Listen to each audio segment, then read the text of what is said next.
China doesn't have enough power, and it's sending shock waves through the global economy.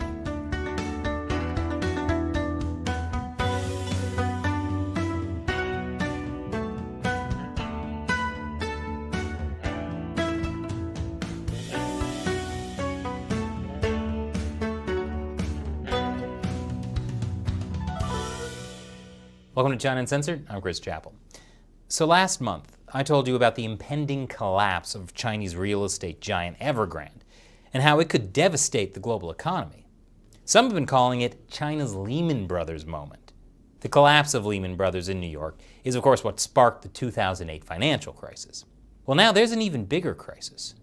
China's power crunch dwarfs any troubles with Evergrande, according to investors. You see, back in August, the Chinese Communist Party ordered basically every region in China to drastically cut back on their energy consumption. China's National Development and Reform Commission set strict energy quotas. Almost half of China's regions missed energy consumption targets set by Beijing and are now under pressure to curb power use. And that's bad news for Jiangsu, Zhejiang, and Guangdong provinces.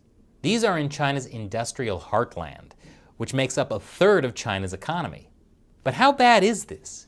A new threat to the world's second largest economy. Goldman Sachs, the latest analysts to cut China's GDP forecasts as a result of recent power cuts. This video on social media showing a family, including 2 children, stuck in an elevator after a sudden power outage. That's right. Some building managers have turned off elevators. Some municipal pumping stations have shut down, prompting one town to urge residents to store extra water for the next several months, though it later withdrew the advice. And the worst part? This might affect Christmas. More after the break. Welcome back. So yes, China's power shortage has led local governments to cut power to their communities, sometimes trapping families in elevators. But the real bad news is this might threaten Christmas for us here in America. You see, Christmas is all about the presents. And if we don't buy enough cheap crap, Santa Claus won't come. That's the real reason the elf on the shelf is watching you. The problem is everything is made in China. And to meet state-mandated energy quotas, factories are reducing production. Local officials in Guangdong said that many firms are trying to reduce demand by working 2 or 3 days per week.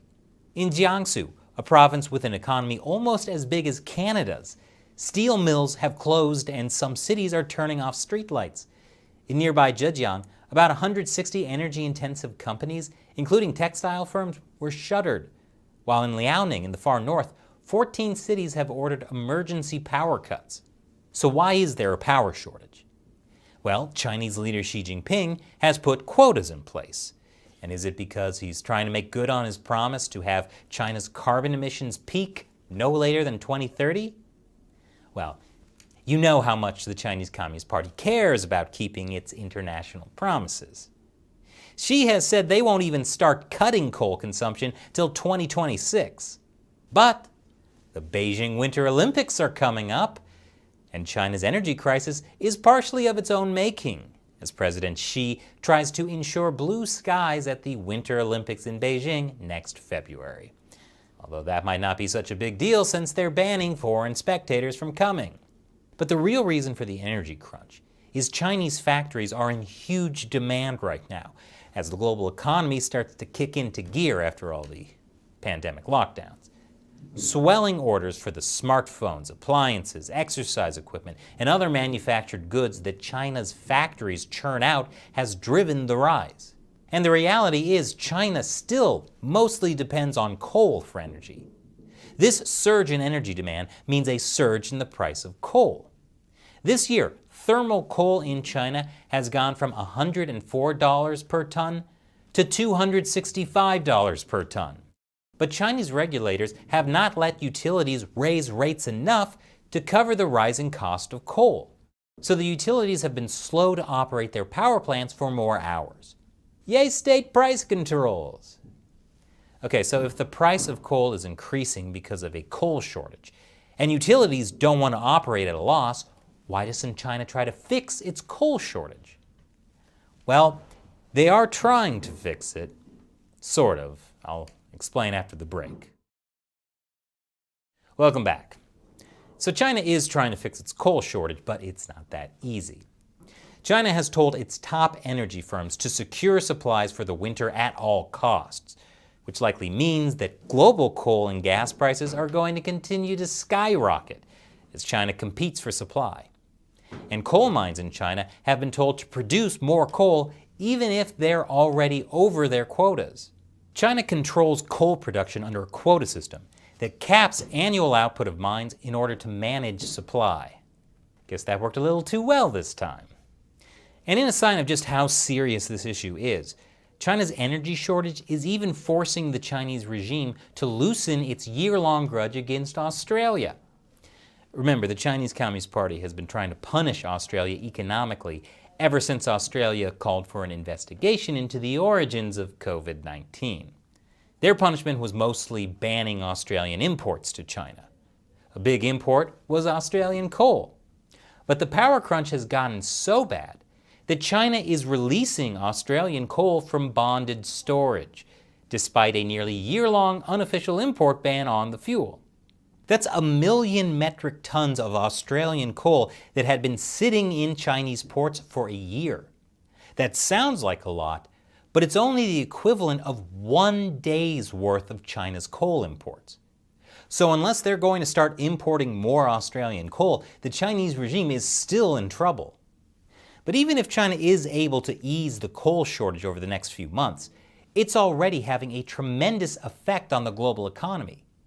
According to Nomura, basically the Japanese Goldman Sachs, the power curves will ripple through and impact global markets. Very soon, the global markets will feel the pinch of a shortage of supply from textiles, toys, to machine parts. Already, it's affecting Western companies operating in factories in China, like Apple and Tesla. And this is affecting a lot of smaller Chinese companies too. Many have already had to curb or stop production.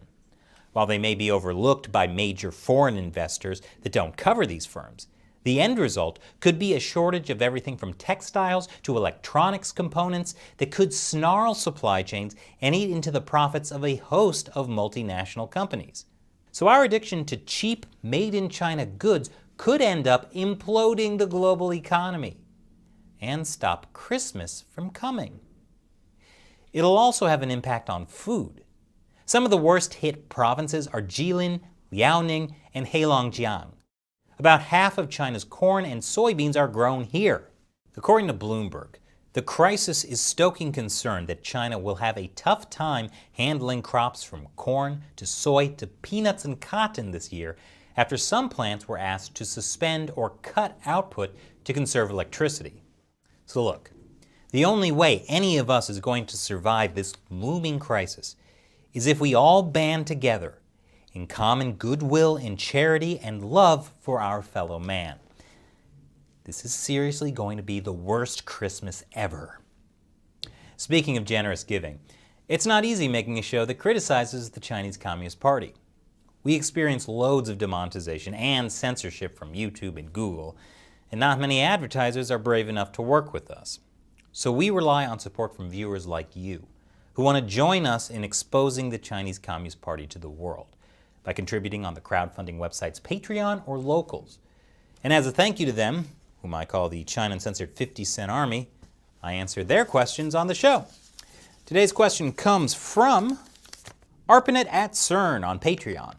Hey Chris, hypothetical scenario, but if you could ask Xi Jinping 3 questions that he would have to answer honestly, what would they be? Well, I've been trying to get an interview with Xi Jinping for years, including that time I tried to snag him while he was staying at the Waldorf Astoria in New York, and got kicked out and banned for life.